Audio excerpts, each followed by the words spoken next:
মোৰ ছাত্ৰী ছাত্ৰীসকল, আজি মই তোমালোকক আলোচনা কৰিম তোমালোকৰ যিটো অহাকালি ভাষা বিজ্ঞানৰ পৰিচয় যিটো মানে এক্সাম আছে, দুটা ভেৰি ইম্পৰ্টেণ্ট কুৱেশ্যন তোমালোকক ডিছকাছ কৰিম। এইখিনিৰ পৰা তোমালোকে বহুতখিনি কমন থাকিব। মই ভিডিঅ'টো অতি পলমকৈ বনাইছোঁ, যদি তোমালোকে চাই ল'বা ৰাতিয়ে আৰু তোমাৰ বন্ধু বান্ধৱীসকলক শ্বেয়াৰ কৰি দিবা যাতে তোমাৰ বন্ধু বান্ধৱীসকলৰ সহায় হয়।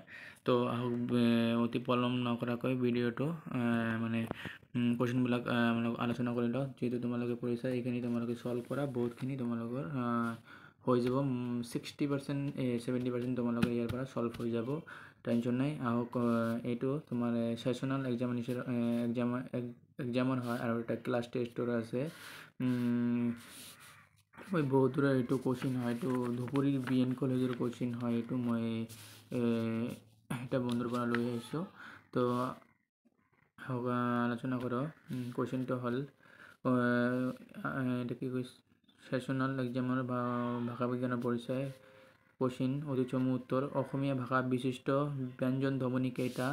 তো ব্যঞ্জন ধ্বনি হয় 5টা, সেইকেইটা হ'ল চ, ছ, জ, জ, ঞ। আৰু খ নম্বৰ হ'ল ভাষাৰ আদান প্ৰদান কৰা মাধ্যমিক কি বুলি কোৱা হয়? ভাষা।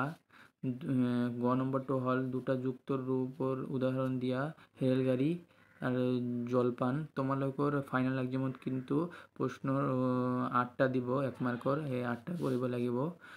ইয়াত 3টা দিছে, যিহেতু ইয়াত 20 মাৰ্কৰ এক্সাম হৈছিল, তোমালোকৰ কিন্তু 60 মাৰ্কৰ হ'ব।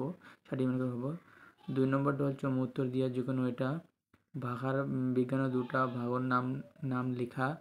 ভাষা বিজ্ঞানৰ দুটা ভাগৰ নাম হ'ল, মই কৈ দি আছোঁ, এইটো হ'ল বৰ্ণনাত্মক ভাষা বিজ্ঞান আৰু এটা হ'ল তুলনামূলক ভাষা বিজ্ঞান। ভাষাৰ বৰ্গীকৰণ বুলিলে কি বুজায়? ইতিমধ্যে তোমালোকে এইটো পাইছা, তোমালোকে পঢ়ি ল'বা, তোমাৰ বহীত আছে বা তোমাৰ মডেলত আছে। ভাষাৰ বৰ্গীকৰণ বুলিলে কি বুজায়, এইটো ভেৰি ইম্পৰ্টেণ্ট, এই দুটা ভেৰি ইম্পৰ্টেণ্ট হয়, তোমালোকে পঢ়ি ল'বা। আহক আমাৰ 10 মাৰ্কৰ কুৱেশ্যনটো আলোচনা কৰোঁ। 10 মাৰ্কৰ তোমাক 5 মাৰ্কো দিব পাৰে, যিহেতু তোমাৰ ফাইনেল এক্সামত 5 মাৰ্কো দিয়া থাকে। তো বিভাজ্য ধ্বনি বুলিলে কি বুজায়? উদাহৰণসহ বুজাই দিয়া। আৰু কিন্তু অবিভাজ্য ধ্বনি বুলিলেও মানে দিব পাৰে, কি বুজাই দিব পাৰে, তোমালোকে এইটো পঢ়ি ল'বা উদাহৰণ সহকাৰে। খ নম্বৰটো হ'ল বৰ্ণনাত্মক ভাষা বিজ্ঞান বিষয়ে আলোচনা কৰা। ইতিমধ্যে তোমালোকক ক'লোঁ যে বৰ্ণনাত্মক ভাষা বিজ্ঞান আৰু তুলনামূলক ভাষা বিজ্ঞান ইয়াত দিছে, কিন্তু বৰ্ণনাত্মক ভাষা বিজ্ঞানৰ বিষয়ে আলোচনা কৰিবা। আৰু ইয়াতো বহু প্ৰশ্ন আছে, তোমালোকক কৈ দি আছোঁ। আৰু এটা কুৱেশ্যন এইটো 5 নম্বৰে হয়। 10 আৰু যিকোনো এটা দিছে। আৰু 4ৰ ক নম্বৰটো, এইটো কিন্তু 10 মাৰ্কৰ হয়। অসমীয়া ভাষাত বিশিষ্ট স্বৰধ্বনি কেইটা আৰু কি কি? এইখিনি তোমালোকক পঢ়ি ল'বা ভালকৈ। এইটো যিহেতু ডাঙৰ প্ৰশ্ন তোমালোকক দিয়া আছে, তোমালোকে এইটো পঢ়ি ল'বা। অসমীয়া ভাষাত বিশিষ্ট স্বৰধ্বনি লিখিবলৈ কি কি আখৰ ব্যৱহাৰ কৰা হয়? উচ্চাৰণ স্থান আৰু স্বৰ অনুযায়ী অসমীয়া দুবাৰ লিখা আছে, টাইপিং মিষ্টেক হৈছে চাগে। ভাষাৰ বিশিষ্ট স্বৰধ্বনিবোৰ এখন তালিকা প্ৰস্তুত কৰা। 4 নম্বৰ ক নম্বৰটো হ'ল, আৰু ইয়াত দিছে মষ্ট ইম্পৰ্টেণ্ট দুটা কুৱেশ্যন মই চিলেক্ট কৰিছোঁ। এইখিনিৰ পৰা তোমালোকক কিন্তু এটা 10 মাৰ্কৰ অহাৰ অতিকৈ সম্ভাৱনা আছে, তোমালোকে পঢ়ি ল'বা। আৰু এইটো ক'লে অতিকৈ সম্ভাৱনা আছে, এই দুটাৰ ভিতৰত এটা আহিব 2 মাৰ্কৰ, তোমালোকে পঢ়ি ল'বা, কিজানি 2টাও আহিব পাৰে। ভাষা বিজ্ঞান বুলিলে কি বুজায়? ভাষা বিজ্ঞানৰ প্ৰধানকৈ কেইটা ভাগত ভাগ কৰিব পাৰি আৰু কি কি? তুলনামূলক ভাষা বিজ্ঞানৰ বিষয়ে চমুকৈ লিখা। তুলনামূলক দিছে, তোমাক বৰ্ণনাত্মক বিষয়েও দিব পাৰে, তোমালোকে বৰ্ণনাত্মক ভাষা বিজ্ঞানৰ বিষয়েও লিখি পঢ়িবা। আৰু নাইবা দিছে প্ৰত্যয় বুলিলে কি বুজায়? প্ৰত্যয় ভাগ কেইটা আৰু কি কি? কৃত প্ৰত্যয় আৰু তদ্ধিত প্ৰত্যয়ৰ উদাহৰণসমূহ আলোচনা কৰা। তোমালোকে ইতিমধ্যে কৃত প্ৰত্যয় আৰু তদ্ধিত প্ৰত্যয়ৰ বিষয়ে ক্লাছ 10ৰ পৰাই পঢ়ি আহিছা, তোমালোকে এইটো পাবা চাগে। আহক ক্লাছ টেষ্টৰ কুৱেশ্যনবিলাক আমালোক আলোচনা কৰোঁ। ক্লাছ টেষ্টৰ কুৱেশ্যনবিলাক হ'ল অসমীয়া ভাষাৰ বিশিষ্ট স্বৰধ্বনি কেইটা? পঢ়িবা। অসমীয়া ভাষাত স্ত্ৰী প্ৰত্যয় কেইটা? অসমীয়া ভাষাৰ এটা উপভাষাৰ নাম লিখা। ভাষা বিজ্ঞানৰ এটা শাখাৰ নাম লিখা। 2টা মহাপ্ৰাণ ধ্বনি উল্লেখ কৰা।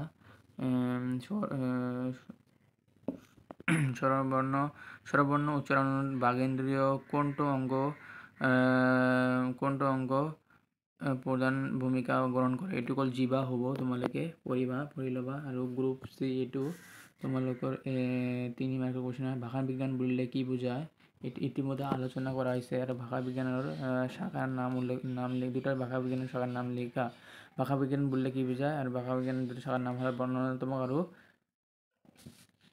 তুলনামূলক এইটো হ'ল অতিকৈ গুৰুত্বপূৰ্ণ দেখা গৈছে তোমালোকে পঢ়িবা বা অবিভাজ্য বৰ্ণ বুলিলে কি বুজায় দুটা অবিভাজ্য বৰ্ণ দুটা নাম লিখা এইটো পঢ়ি ল'বা উপভাষা বললে কি বুঝায় উপভাষার সৃষ্টি দুটা কারণ উল্লেখ করা এইটো পঢ়ি ল'বা ইম্পৰ্টেণ্ট ভাষাৰ বৰ্গীকৰণ বুলিলে কি বুজায় বৰ্গীকৰণ ভাষাৰ নাম লিখা এইটো ইম্পৰ্টেণ্ট হয় তোমালোকে এইখিনি ভালকৈ পঢ়ি ল'বা আৰু দুটা কুৱেশ্যন আছে তোমালোকক কৈ দি আছোঁ এনচাৰ দুটা মানে অসমীয়া ভাষাৰ বিশিষ্ট স্বৰধ্বনি কেইটা অসমীয়া ভাষাৰ বিশিষ্ট স্বৰধ্বনি 11টা আৰু এইকেইটা ল আ ই ই ঔ ৰি এ ঐ ও ঔ এইটো মই পাইছোঁ তোমালোকে এইটো পঢ়ি ল'বা আৰু এইখিনি তোমালোকৰ বন্ধু বান্ধৱীসকলক শ্বেয়াৰ কৰি দি তোমালোকক উত্তৰখিনি চাই ল'বা থেংক ইউ আজি এইখিনি ভিডিঅ' তোমালোকে কিন্তু এই প্ৰশ্নবিলাক সলভ কৰিবা তোমালোকৰ বহুত তোমালোকৰ মানে সম্ভাৱনা আছে থেংক ইউ